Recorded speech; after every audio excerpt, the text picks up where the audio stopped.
Sinimula na ang konstruksyon ng dalawang farm-to-market roads sa isang barangay sa Calasiao, Pangasinan. Narito ang report.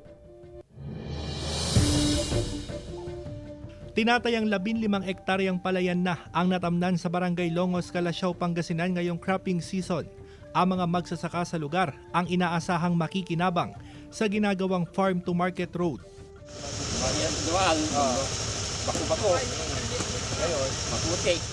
Mahigit 400 meters ang haba ng ginagawang farm-to-market road sa barangay. Puspusan ng pagtatabo ng lupa at paggawa ng riprap. Isa lamang ito sa 3 proyekto sa Barangay Longos at Barangay Mangkup na pinondohan ng DPWH Region 1 ng mahigit 37 million pesos. Karamihan mostly po dyan sir, mga magsasaka yung nakatira dyan. Kaya naisipan sa council na gumawa po ng barangay resolution. Masaya po tayo dahil na-aproban po agad yung request po natin.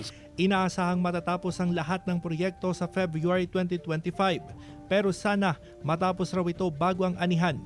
Siniguro naman ng otoridad na walang tinamaan na pribadong lupa sa ginagawang proyekto. Dati din may nakaharang na isang bahay dyan, ayaw pumalis, napakiusapan ko na lang na ibalik na lang sa mga tao para mapakinabangan ng marami sir.